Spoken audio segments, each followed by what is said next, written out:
बिस्मिल्लाहिर्रहमानिर्रहीम। अस्सलाम वालेकुम। कैसे हैं आप सब? आज की जो रेसिपी है ना, वो मेरी खाला ने मेरे साथ शेयर की थी, तो मुझे बहुत दिल चाहा कि आपके साथ शेयर करूं। और बहुत ही मज़ेदार रेसिपी है। मैं इसके साथ यानी कि चिकन के साथ मैं क्या ऐसा करने वाली हूँ जो कि मेरी खाला ने किया था और मुझे तकलीद करने पर मजबूर कर दिया कि मैं इस तरह से इस रेसिपी को आपके साथ शेयर करूँ। सबसे पहले मैं हवन दस्ता ले रही हूँ, उसमें कुछ अज्जा ऐड करूँगी। काली मिर्च है, ज़ीरा है, और साथ में है जी धनिया पाउडर, सॉरी धनिया मतलब साबुत धनिया जो होता है। इन तीनों चीज़ों को ना हवन दस्ते में डाल के कूट लेना है, जिस तरह से कूटते हैं ना, तो ये दरदरा सा एक आमेज़ा बन जाएगा। यानी कि पाउडर सा तो नहीं बनेगा, दरदरा सा बनेगा। उसके बाद दही ले लेंगे, दही में डालेंगे लाल मिर्च कूटी हुई और चाट का मसाला। ठीक है, इन दोनों को भी शामिल करके अच्छा सा मिक्स कर लेंगे। नमक भी डाल देंगे, नमक को अभी शामिल करना चाहें तो अभी शामिल कर दें।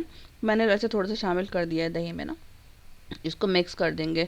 तो ये जी तैयार हो गया एक मसाला बहुत मज़ेदार सा, जिसमें चाट का मसाला है और कूटी हुई लाल मिर्च है, ठीक है, और दही है। बस 3 चीज़ें और नमक है, 4 चीज़ें। यहाँ पे मैंने ले लिया है जी थोड़ा सा तेल, तकरीबन 3 टेबल स्पून के करीब तेल ले लिया है। किसी भी पतीली में, देगची में या कढ़ाई में आप ले लें। और उसके बाद थोड़ा सा तेल को ना गरम कर लेना है हल्का सा, और उसमें बहुत सारा सा पानी शामिल कर देना है। और बहुत सारा सा पानी शामिल करने के बाद इसमें शामिल इसको गर्म कर लेना। थोड़ा सा इसमें नमक शामिल कर देंगे, और नमक शामिल करने के बाद जो चिकन है, वो चिकन तकरीबन 1 kg के करीब है मेरे पास। जो मसाला जात मैंने कूटे हैं और जो मसाला जात मैंने मिक्स किए ना दही में, वो उस लिहाज से ये चिकन जो है वो 1 किलो है। ठीक है, पूरी 1 किलो चिकन है। और जो इसकी बोटी कटी हुई है, वो जो रान का पीस है वो भी कटा हुआ ही है। तो इसको ना इतना पका लेना है चिकन को पानी में डाल के नमक भी डाल देंगे ना, नमक तो शामिल कर दिया, बता दिया मैंने आपको।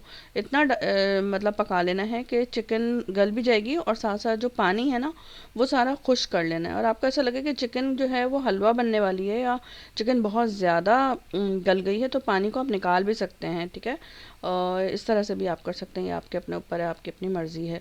तो ये मेरी खाला ने अपने बेटे के लिए बनाई थी, और शायद उनके यहाँ कोई पार्टी वार्टी थी, तो उन्होंने मुझसे शेयर किया, तो मुझे बहुत अच्छा लगा। मैंने कहा कि यार ये रेसिपी अगर आपके साथ नहीं शेयर करूँ ना, तो बस ज़्यादती हो जाएगी। फिर मैंने पूछा अपनी कज़न से, अपनी खाला से, तो उन्होंने मुझे बताया फिर। और फिर उसके बाद फिर मैंने कहा कि बस ये इसको मैं बना ही लूँ।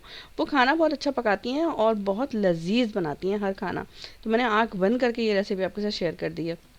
अब देखें यहाँ पानी खुश्क हो गया है, और पानी जैसे ही खुश्क हो जाएगा, नमक भी क्योंकि हम डाल चुके हैं ना उसमें, इसी हिसाब से चिकन के हिसाब से ही, तो इसमें डाल देंगे अदरक लहसुन का पेस्ट 1 टेबल स्पून। और साथ में नहीं, साथ में कुछ भी नहीं, अभी पहले मिक्स कर लेंगे इसको। उसके बाद मैं आपको बताती हूँ जो मसाला हमने कूटा था ना, काली मिर्च का, धनिया और वो सारा कुछ, वो भी शामिल करना है। लेकिन उससे पहले हम शामिल करेंगे इसमें थोड़ा सा तेल, यानी कि 2 से 3 टेबल स्पून के करीब तेल शामिल कर देंगे। घी भी कर सकते हैं, लेकिन तेल सही है, क्योंकि घी जो है वो बहुत ज़्यादा अच्छा नहीं होता मैदे के लिए और जम जाता है। तो इससे बेहतर है कि तेल का इस्तेमाल करें, या फिर देसी घी का इस्तेमाल कर लें, वो भी आप कर सकते हैं।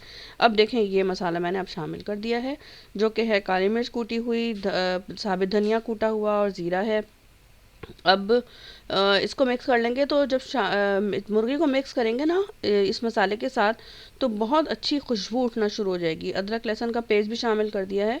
अब ये वाला जो पेस्ट बनाया था ना कूटी हुई मिर्च और चाट के मसाले का, वो भी इसमें शामिल कर दिया है। तो इस पेस्ट की वजह से जो है कलर बहुत खूबसूरत सा निकल के आ जाएगा मुर्गी का ना, चिकन का। तो भाई जी ये हो गया है बहुत ही मज़ेदार सा एक ग्रेवी तैयार समझ लें, क्योंकि चिकन तो गली हुई है और फ्राई करना है। अब अदरक लहसुन का पेस्ट डाल दिया है, तो खुशबू जो इसकी स्मेल वगैरह है वो भी सारी ख़त्म हो गई है। और बहुत ही खुशबूदार सा एक मसाला तैयार भी हो चुका है। कलर भी ऐसा नहीं है कि बिल्कुल कोई फीका फीका सा लग रहा है। बहुत खूबसूरत सा कलर आ गया है माशाल्लाह से। तो नमक वगैरह सारा कुछ फ्लेवर बहुत परफेक्ट है। अब अपने लिहाज से नमक इसमें शामिल करेंगे, और मैंने भी हस्बे ज़ायक़ा ही इसमें शामिल किया है। पेस्ट में भी थोड़ा शामिल कर दिया था, उसके अलावा जो चिकन जब गलाई है ना, तो चिकन में भी शामिल कर दिया है। तो अब इसको बस इतना पका लेना है कि ये थोड़ा सा जो पानी है वो खुश्क हो जाए। और अगर आप चाहते हैं कि नहीं ग्रेवी थोड़ी सी रखनी है, तो ग्रेवी भले रख दें। दावतों के लिए ये रेसिपी बहुत मज़ेदार है। अब इसमें मैंने डाला है लीमू। लीमू तकरीबन डाला है 1/4 कप, यानी कि 4 टेबल स्पून के करीब। बहुत अच्छा खासा लीमू। उसके बाद हरा धनिया और हरी मिर्च भी शामिल कर दिए। और हरी मिर्च को डाल के ना मिक्स कर दिया। तो ये देखिए तैयार हो गया है बहुत मज़ेदार सा बलोची टिक्का। ये रेसिपी आप ज़रूर ट्राई कीजिएगा। अल्लाह ताला आपका और हमारा दस्तरखान हरा भरा रखे और मेरी खाला का भी, और हम सबको शादोबाद रखे। मेरी खाला को और मुझे अपनी दुआओं में ज़रूर याद रखिएगा। अल्लाह ताला हम सबको अपने हिफ्ज़-ओ-मान में रखे। अल्लाह हाफ़िज़। अपना बहुत ज़्यादा ख़्याल रखिएगा।